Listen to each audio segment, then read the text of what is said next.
বন্ধুরা এই ভিডিওটা একটু মনোযোগ দিয়ে দেখবে, এই ভিডিওটা অনলি তোমাদের জন্য। লিখন হবে, একে সরিয়ে দিন। আমি হারিয়ে দিয়েছি, আপনারা হারান।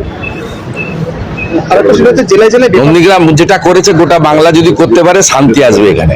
এই যে দলে দলে সব বিদেশে যাচ্ছে দেখুন, ভর্তি করে সব বাইরের রাজ্যে যাচ্ছে, কাজ নেই তো এখানে, কারো কাজ নেই। আমাদের আরে ও শুভেন্দুরা, বলছি গেঁজা টেজা খেয়ে কথা বলছেন নাকি ভুলভাল বলছেন, নাকি সব জেনেও মিথ্যে কথা বলছেন? কারণ পশ্চিমবাংলায় ভোটে জিততে হবে।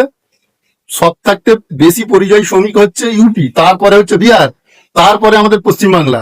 ইউপি বিহারেতে তোমাদের সরকার ওখানে, আর তুমি এখানে তো বলছো যে এখানের পরিযায়ী শ্রমিক। আগে যেখানে তোমাদের সরকার আছে ওখানের পরিযায়ী শ্রমিকের কথা ভাবো, তারপরে আমাদের পশ্চিমবাংলার কথা ভাববে, বুঝেছেন? আর 3,000 টাকা করে দেবো, 3,000 টাকা করে দেবো বললেই আমরা মেনে নেবো। তোমরা তোমাদের যেখানে সরকার আছে সেখানে কিছু করতে পারোনি, তোমরা আমাদের এখানেতে যে আমাদের পশ্চিমবাংলার মানুষকে কি বোকা পেয়েছো নাকি যে তোমার কথাই ভিজে যাবে সব? হ্যাঁ, ঘুমিয়ে স্বপ্ন দেখা ভালো, জেগে স্বপ্ন দেখুনি, বুঝেছো? এতে ক্ষতি তোমারই হবে।